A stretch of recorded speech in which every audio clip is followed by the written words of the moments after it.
బొబ్బిలి పట్టణ పరిధిలోని ఇందిరమ్మ కాలనీ ఖాళీ స్థలాల కబ్జాకు గురవుతున్నాయి. 2016 నుంచి 2019 వరకు ఈ కాలనీలో 600 మందికి ఇళ్ల పట్టాలు మంజూరు చేసినట్లు రెవెన్యూ రికార్డులు చూపుతున్నారు. అయితే అందులో పేదలకు దక్కినవి ఎన్ని అనేది శేష ప్రశ్నగా మిగిలింది. బినామీ పేర్లతో కొంతమంది వ్యక్తులు రెవెన్యూ అధికారులు సిబ్బందితో కుమ్మక్కై వాటిని అక్రమంగా పొంది రియల్ ఎస్టేట్ వ్యాపారాలు సాగించుకుంటున్నారనే ఆరోపణలు ఉన్నాయి. గతంలో పనిచేసిన తహసీల్దార్లు, సర్వేయర్లు, వీఆర్ఓలు ఇందిరమ్మ ఇళ్ల స్థలాలను బినామీలకు కట్టబెట్టేందుకు అంతులేని అవినీతికి పాల్పడ్డారనే విమర్శలున్నాయి. ఒకే వ్యక్తికి 30 పట్టాలు ఇచ్చారు. అతడు దర్జాగా ఇళ్ల వ్యాపారం చేసుకుంటున్నా అధికారులు చోద్యం చూస్తున్నారనే విమర్శలు వ్యక్తమవుతున్నాయి. దీనిపై అన్ని రాజకీయ పార్టీల నాయకులు, ప్రజా సంఘాలు అనేక సార్లు ధర్నాలు, ఆందోళనలు, ఫిర్యాదులు చేసినా పట్టించుకునేవారు కరువయ్యారు. కాంగ్రెస్ ప్రభుత్వ హయాంలో 2 దశాబ్దాల కిందట బొబ్బిలి పట్టణంలో ఇందిరమ్మ కాలనీని నిర్మించారు. సుమారు 2000 మందికి పైగా లబ్ధిదారుల కోసం కాలనీ లేఅవుట్ ఏర్పాటు చేశారు. అయితే పేదలకు ఇళ్ల పట్టాల పంపిణీలో అవినీతి, అక్రమాలకు పెద్ద ఎత్తున జరిగాయనే ఆరోపణలు ఉన్నాయి.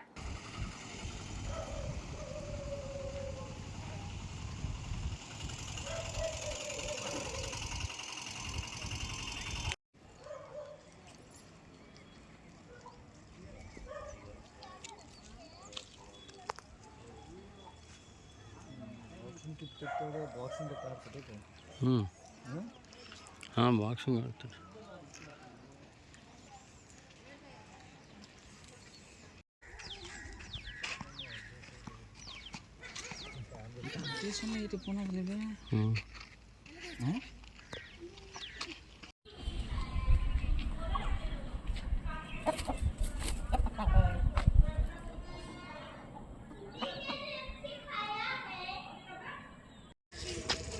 ఇది అడగట్లేదు.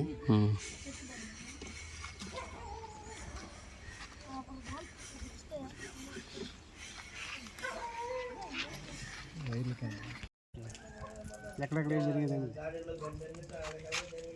డ్రోన్ ఉంది, మనం తీసుకోండి. సునీల్ మాట్లాడు.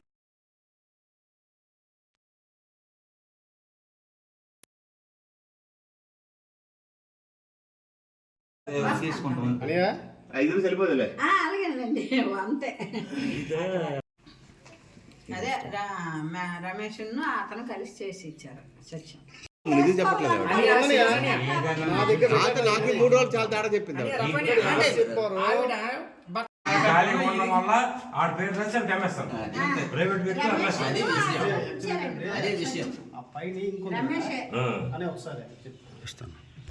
ఉంచుకోవాలనుకున్నా మా మధ్యలో ఉంది అని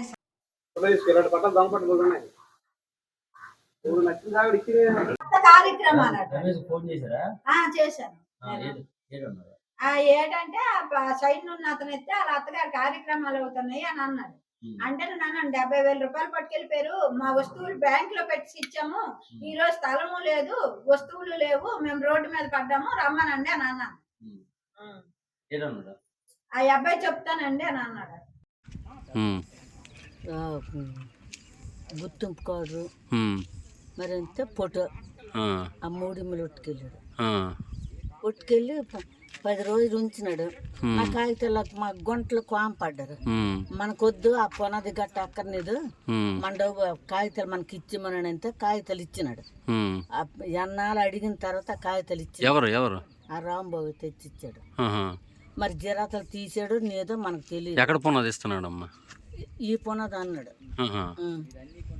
మరి ఎక్కడ పునాది అంటే మొట్టమొదటి ఇది అన్నాడు. వేసిన పునాది మీద మీకు పట్ట ఇస్తానన్నాడు. ఎంత ఇస్తానన్నాడు? 1,00,000 రూపాయలు ఇస్తానన్నాడు. నువ్వు పట్ట చేయించేస్తాను, నీ పేరుని 1,00,000 రూపాయలు ఇచ్చేస్తాను నీకు, అది తగ్గింది నన్ను తీసుకుంటున్నాను అన్నాడు. పోనీ తీసుకో, ఏమాట చేసుకొని నాకు నచ్చక్కర్లేదు, నా కాగితాల్లోకి ఇచ్చాను అన్నాను.